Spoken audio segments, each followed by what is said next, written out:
terlebih dahulu. Silakan ketua kelasnya memimpin doa.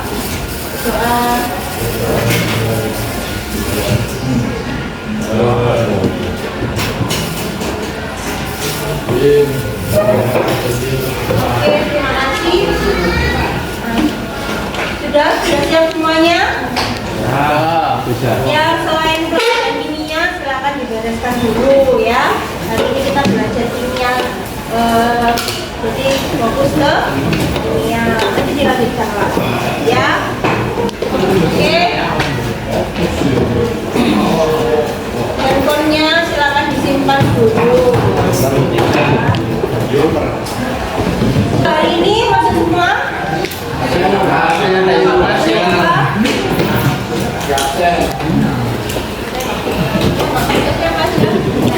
Riko.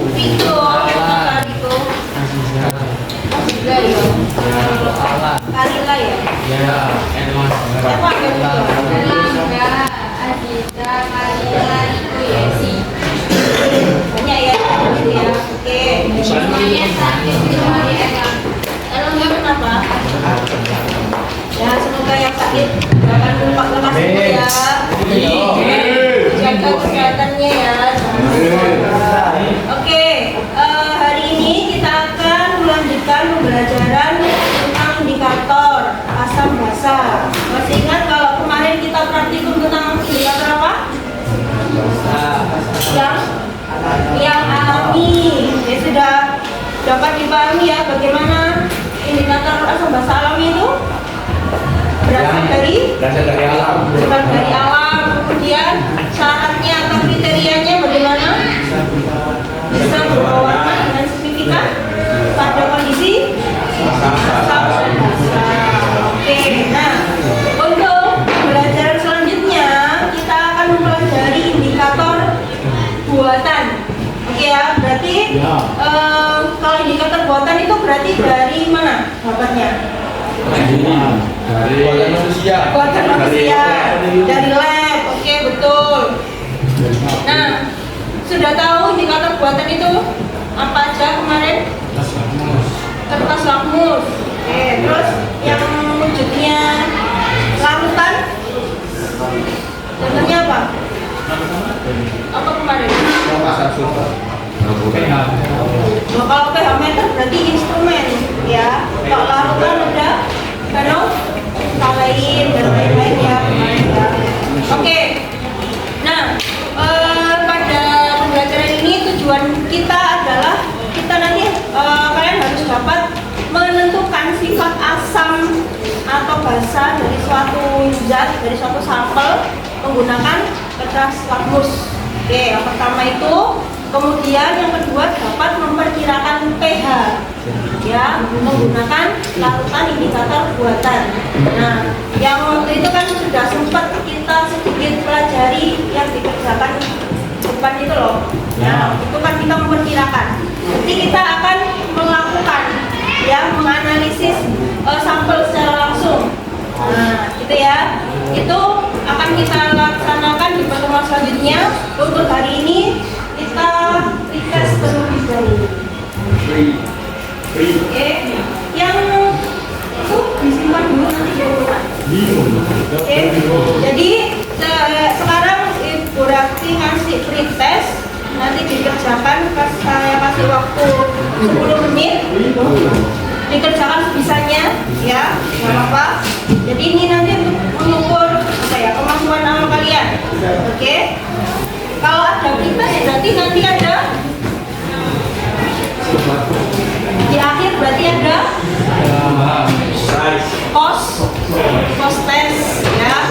Jadi kalau tes awal namanya pre-test, kalau tes akhir namanya post test. Itu nanti setelah kalian praktikum. Mejanya kalau dibersihkan dulu. Kelompok 1 di sebelah sini seperti kemarin, kelompok 2, 4, 5, 6, 7 ya.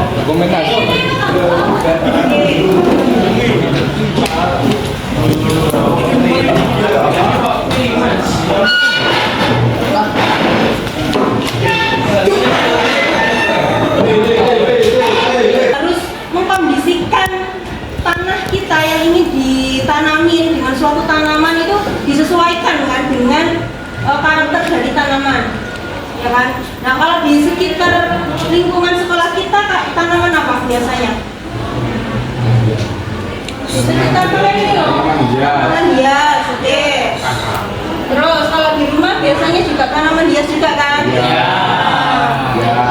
Tanaman-tanaman itu kan seharusnya kita kondisikan tanahnya supaya pH-nya sesuai, ya kan? Supaya tanamannya bisa tumbuh dengan subur, dengan baik. Nah, berarti kalau mau kondisikan kan harus tahu dulu ini tanahnya pH-nya aslinya berapa. Nah, berarti kira-kira apa yang bisa kalian lakukan untuk kondisi tersebut? Dites, oke, betul. Berarti di situ nanti penyelidikan kalian seperti apa? Tes.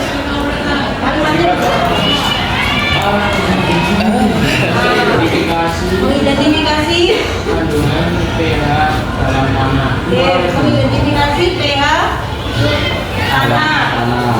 Boleh. Perencanaan kelompok. Jadi ini bukan tugas individu, adalah tugas kelompok. Ya, kalian tuliskan perencanaan penyelidikan kalian. Mulai dari apa? Ya, misalkan mau ambil sampel di mana nih? Gitu kan? Siapa yang ambil sampel? Gitu kan? Kemudian alat-alatnya apa aja untuk penyelidikan ini? Nah, siapa nanti yang menyediakan alat-alat itu? Bahannya apa? Kalau dari lab nanti akan saya sediakan indikatornya. Iya,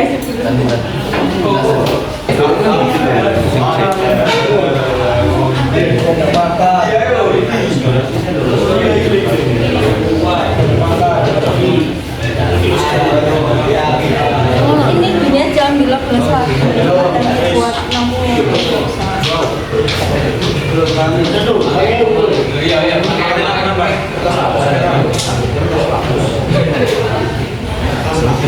Ini lakmusnya ini.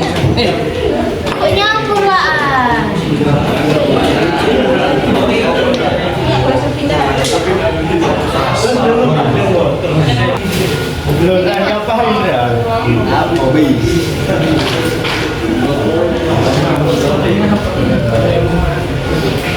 Jadi kok tak berbawa?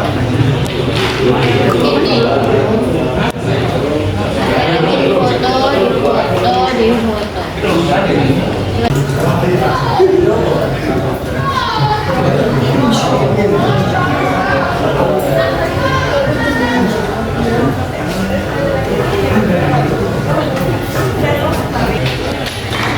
Yang lain ini cek apa? Masih sampai nyelap semua ya mereka. Aisyah. Oh ya Kak Pon. Feno lain. Oh ini di foto apa? Mari ikut dong. Ini ada yang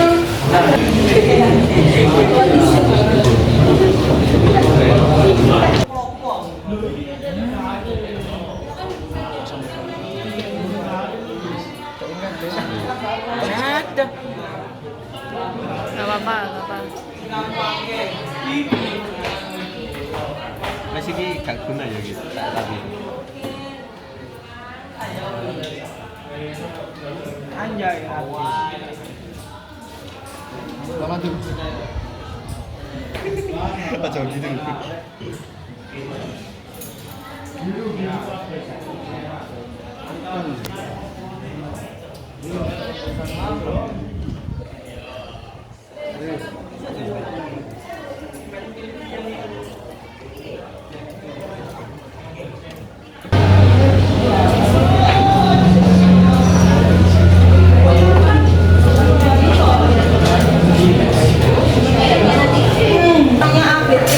bersifat basah.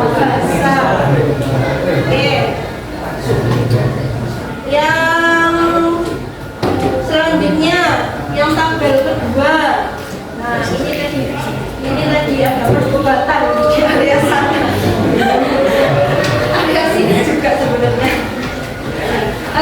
Coba kelompok nomor 2 deh, nomor 2. Coba. Sama. Dengarkan. Yang sampel A itu merahnya kuning, brontimol birunya biru, panel katalinnya pink. Kalau kamu Siapa yang pink? Saya. Kamu enggak? Oke, enggak apa-apa. Yang sambal B. yang sampel B merahnya kuning, brontimol birunya biru, panel katalinnya pink. Pink juga. Yang sambal B mana? Pink enggak? Yang sambal C sudah ketemu? Oke. Karena nanti nomor 2 itu kita gunakan sebagai dasar untuk mengerjakan yang nomor 3 ya. Sudah. Yang sampel 2 sudah. Oke, yang sampel 2. Sampel 1 sudah, nomor 3 sampel 1. Nomor 2 sudah. Oke, nomor 1, nomor sampel 2. Yang sampel 3.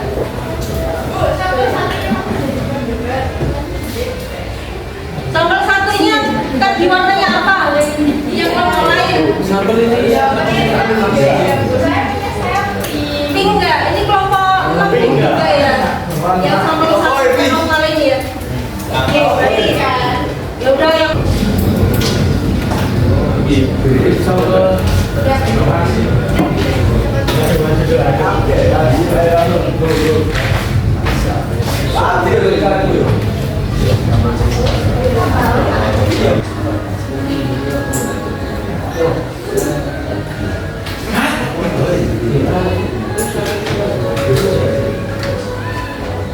misalkan nih warnanya itu merah, berarti pH-nya itu di bawah 4,4. Kita nggak tahu berapa, entah 1, entah 2, mestinya di bawah 4,4. Ketika dia 4,4 sampai 6,2, berarti warnanya apa? Kalau 4,4 sampai 6, merah atau kuning? 4,4 sampai 6,2 di tengah-tengah itu. Orange. Lalu dia transisi ya, transisi perubahan warna. Oke. Terus kalau di atas 6,2 berarti kuning. Nah, contoh kalian apa? Warnanya kuning. Berarti 6,2 sama ya, B sama C. Yang atas itu sama juga. Berarti kita gambarnya itu ke kanan karena warnanya kuning. Oke, gambarnya satu-satu ya berdasarkan data. Kanannya ke kanan karena warnanya kuning. Kalau warnanya merah, merahnya itu jelas ya. Kalau di nyetir merahnya merah kayak gini. Lingkungan, lingkungan kalau kalian misalnya kuliahnya nggak kimia ya, kuliahnya jurusan pertanian, apalagi perikanan tuh pH itu penting. Nah, jadi kita belajar basicnya seperti ini. Kan nggak tahu nanti kalian jadi apa, iya kan?